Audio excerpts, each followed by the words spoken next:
Ibu dan pemimpin Ibu Hafsah dan juga kepada Bapak Pamong, Bapak Mumung.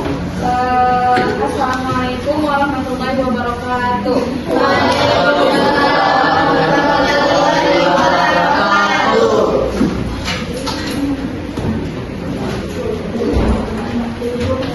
Hari ini Ibu akan menjelaskan pada mata pelajaran sejarah kebudayaan Islam.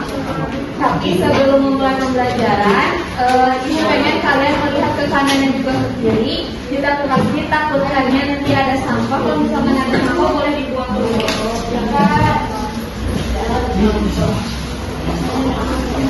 Kalau misalkan udah gak ada sampahnya, ada aku. Ada, boleh dibuang dulu.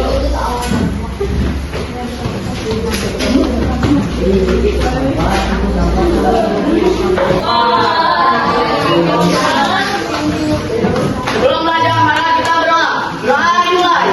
Bismillahirrahmanirrahim. La ilaha illallah. Warahmatullahi wabarakatuh. Di sini ada yang nggak hadir nggak? Ada. Bisa pakai siapa? Alek.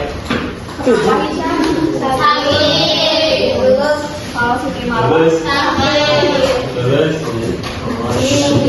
Kita mulai ya pembelajarannya. Kalau misalkan nanti ibu nanya gimana kabarnya, kalian jawab alhamdulillah luar biasa. Gimana kabarnya hari ini? Alhamdulillah luar biasa. Nah, walaupun sekarang ini udah masuk jam 2 ya, udah pertengahan dari siang ke sore, tapi kita tetap harus punya semangat pagi. Nah, sekarang Ibu mau menjelaskan tentang materi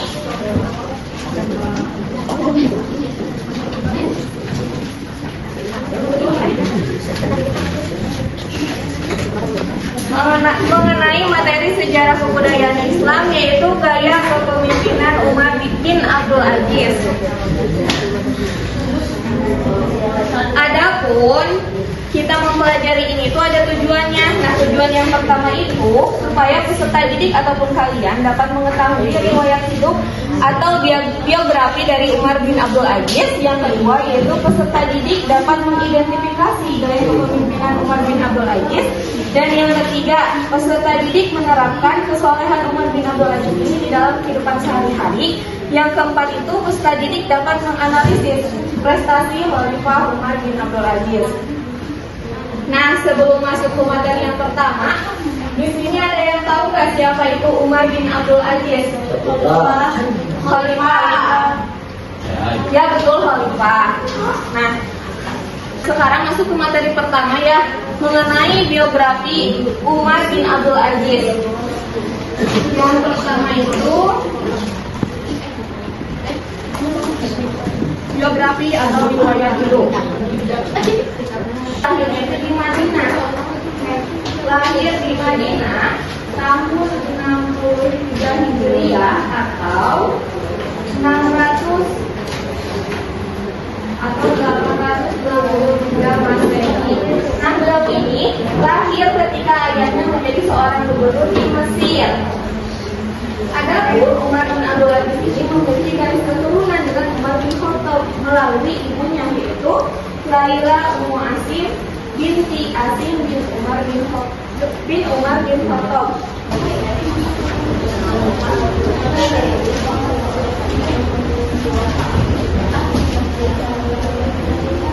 Nah, selain memiliki garis keturunan dengan Umar bin Khattab, Umar bin Abdul Aziz ini juga memiliki julukan, gelar ataupun panggilan. Nah, panggilannya itu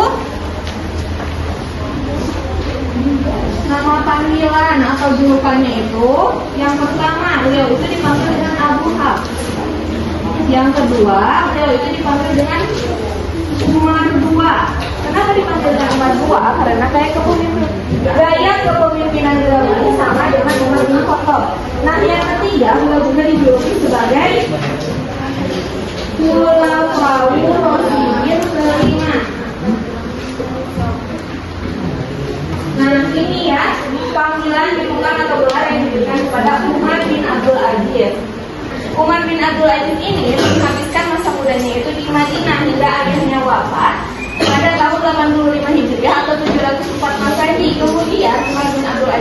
dibawa oleh pamannya yang bernama Abu Malik bin Marwan ke Damaskus dan dinikahkan dengan putrinya yang bernama Fatimah.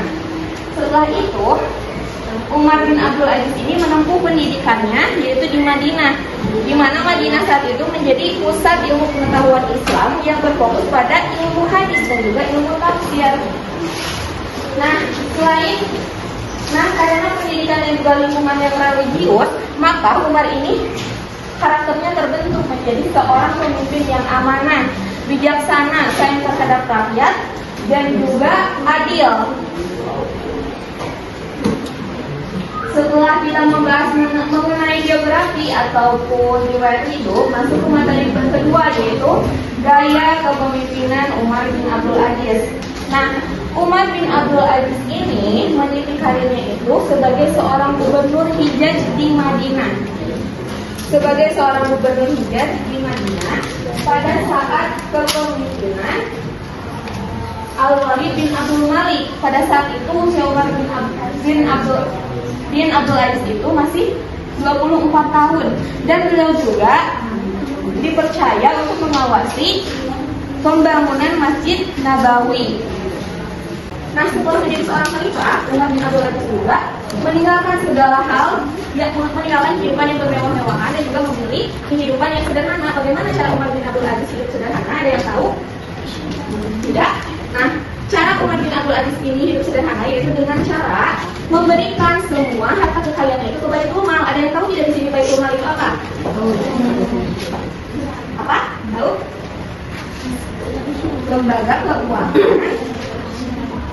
yang mengurus pengeluaran dan juga memasukkan sebuah negara demi kepentingan rakyatnya.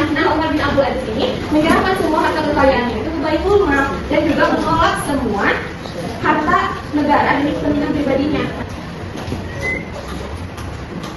Salah satunya adalah Hasan Al-Basri.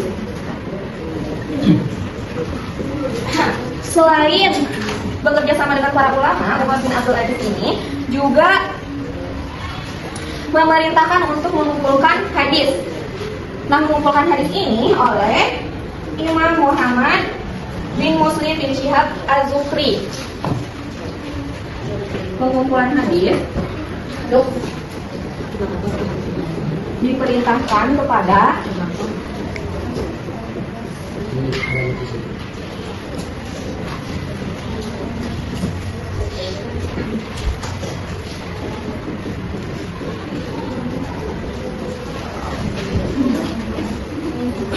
Selain itu, di dalam ilmu pengetahuan dan juga pemerintahan, Umar bin Abdul Aziz ini juga memindahkan sekolah kedokteran yang tadinya dari Iskandaria ke Antakya, yang tadinya di Mesir dipindahkan ke Turki. Selain itu, juga Umar bin Abdul Aziz ini mengawasi kinerja gubernur dan juga tidak segan-segan untuk memecat para pejabat yang zalim. Sedangkan di bidang ekonomi dan juga sosial, beliau ini mengurangi pajak bagi kaum Nasrani, menghapus jizyah dan juga kerja paksa bagi kaum muslim dan membantu fakir miskin, serta membangun fasilitas umum seperti jalan, sumur, pertanian dan juga irigasi, serta yang lainnya. Materi ketiga mengenai kesolehan Umar bin Abdul Aziz. Umar bin Abdul Aziz ini adalah seorang pemimpin yang memiliki akhlak mulia dan dapat dijadikan sebagai teladan. Beliau ini dikenal sebagai pribadi yang soleh, taat kepada Allah Subhanahu wa Ta'ala, sederhana, santun, dan rendah hati meskipun menjadi seorang khalifah. Umar bin Abdul Aziz ini juga bersikap moderat, demokratis, adil dan bijaksana, serta mengutamakan perdamaian. Jadi kalau misalnya terjadi suatu kegaduhan, beliau ini lebih memilih untuk berdamai daripada perang. Yang keempat ada prestasi Khalifah Umar bin Abdul Aziz. Umar bin Abdul Aziz ini hanya memimpin sekitar 3 tahun. Masa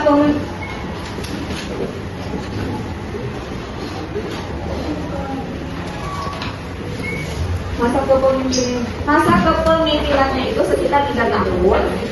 Apa aja sih prestasi dari Khalifah Umar bin Abdul Aziz ini? Yang pertama, beliau itu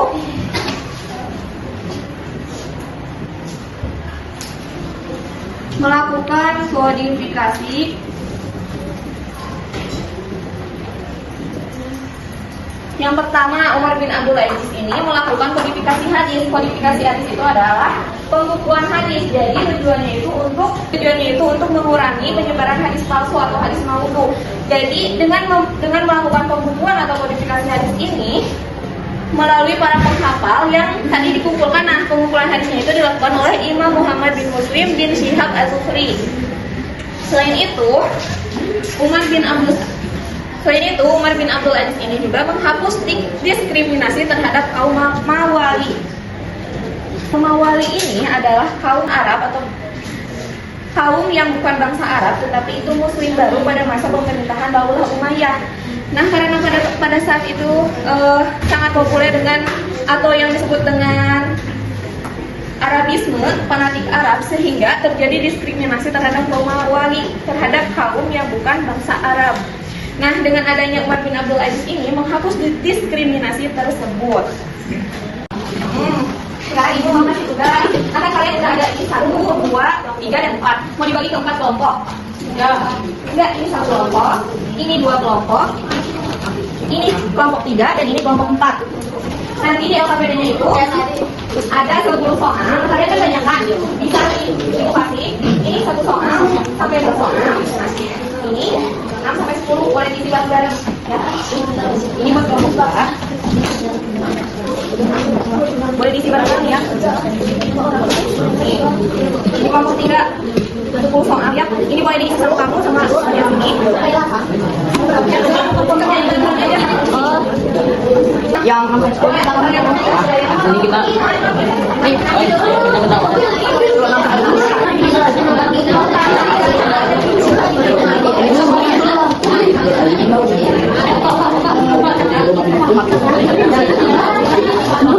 di mana tempat Madinah? Madinah.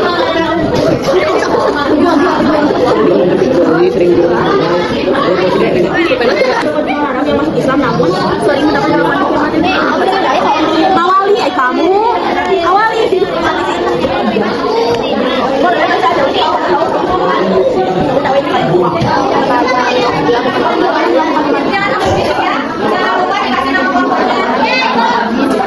Jangan lupa dikasih nama kelompoknya ya di atas.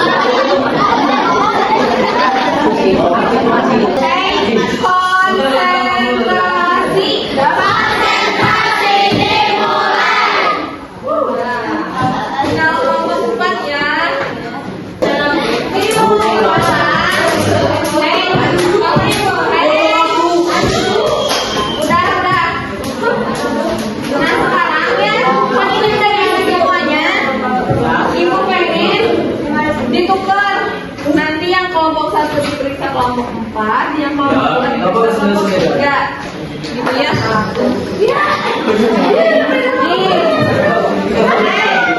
Kalian periksa kelompok 1. Kalian periksa kelompok checklist kalau misalnya salah siapa ya? Nomor 1. Umar bin Abdul Aziz merupakan keturunan dari salah satu kelompok Rasidin oleh jalur ibunya, yaitu siapa? Umar bin Abdul Aziz.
Nih, anak mau nyimpulin tadi tentang materi yang udah dibahas. Jadi kesimpulannya, biografi tentang Umar bin Abdul Aziz, nama lengkap Umar bin Abdul Aziz adalah Abu Hafs Umar bin Abdul Aziz bin Marwan bin Hamzah bin Ali bin Umayyah bin Abdul Sufyan. Umar bin Abdul Aziz lahir 63 Hijriah 683 Masehi saat ayahnya menjadi gubernur di Mesir. Dia memiliki gelar Abu Hafs Umar II Khulafaur Rasyidin dan nama ibunya adalah Laila Asim binti Asim bin Umar bin Khattab. Sekian yang bisa saya sampaikan. Mohon maaf bila ada kata yang salah. Tepuk tangan buat Ana.